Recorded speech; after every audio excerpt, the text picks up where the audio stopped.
Wabarakatuh. Alhamdulillah ja'ala Ramadhana lana syahrus syiyam wa syahrul Qur'an.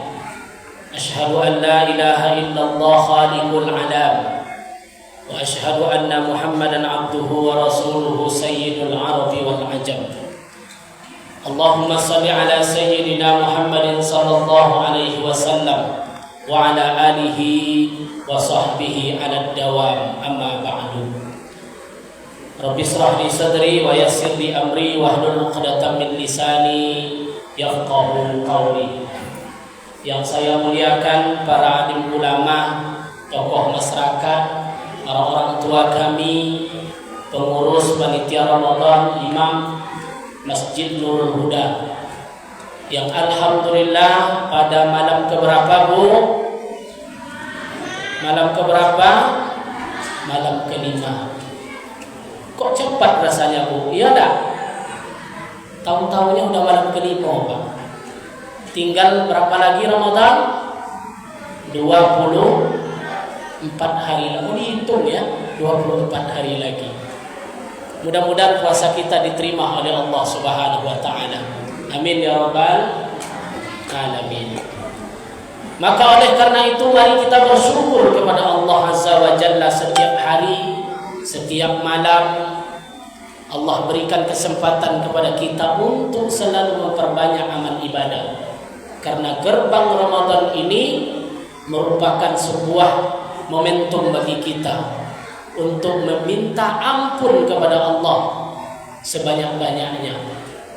Tak lain dan tak bukan target kita adalah maghfirah, ampunan dari Allah Subhanahu wa taala. Allahumma shalli ala sayyidina Muhammad, berselawat kita kepada Rasulullah sallallahu alaihi wasallam. Mudah-mudahan di yaumil mahsyar kelak kita mendapat syafaat dari beliau. Amin ya rabbal alamin. Tema kita malam ini, kalau ditengok tadi di depan, apa nak tema kita?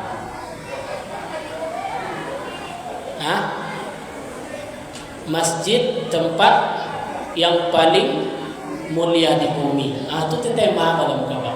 Masjid tempat yang paling mulia di bumi. Saya pun bingung ini. Memang mulia.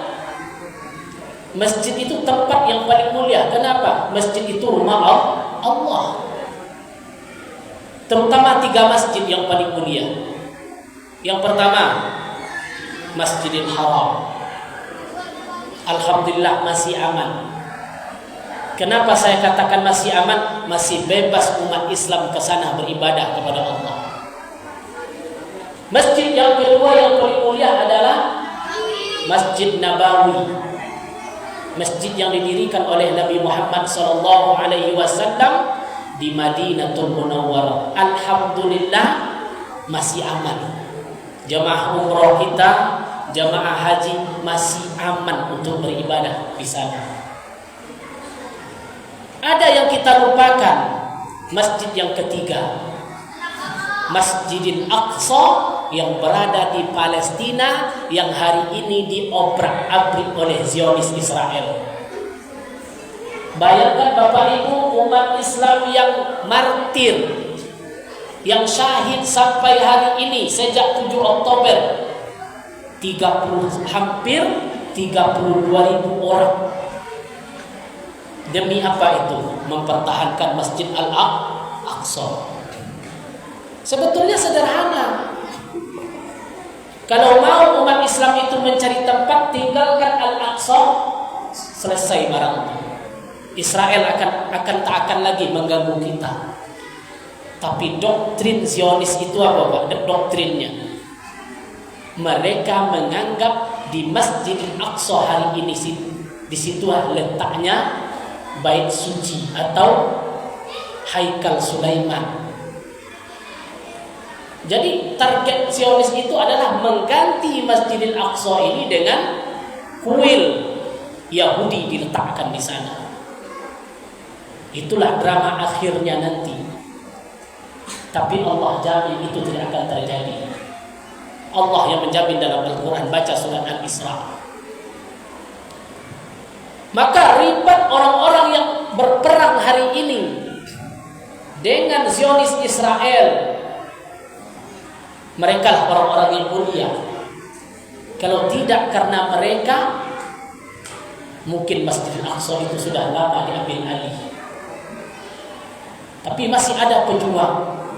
Makanya saya katakan, barang siapa yang acuh tak acuh dengan Masjidil Aqsa hari ini, dipertanyakan keimanannya kepada Allah. Kenapa?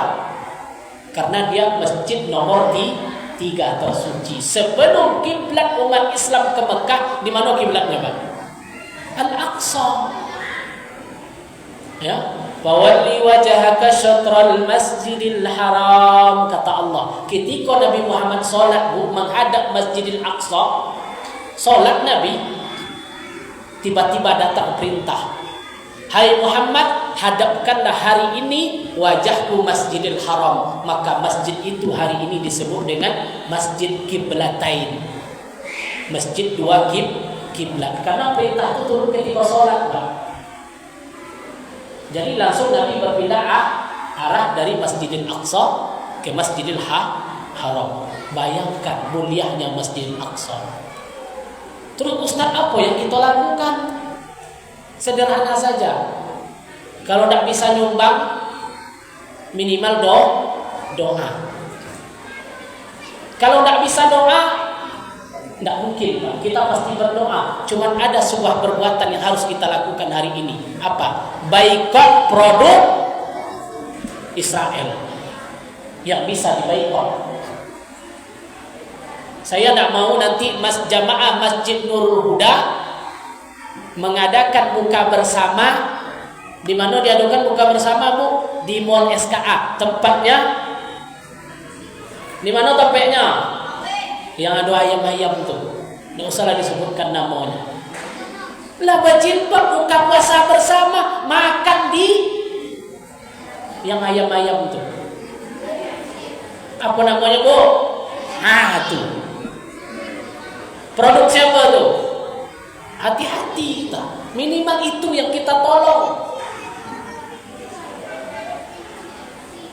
Alhamdulillah MUI sudah mengeluarkan fatwa. Seluruh kurma dari Israel sudah diboikot. Tidak boleh. Haram hukumnya membeli produk yang membantu Israel. Haram. Itu fatwa MUI itu, Pak. Majelis Ulama Indonesia. Coba tengok isi dapur. Apa isi gini?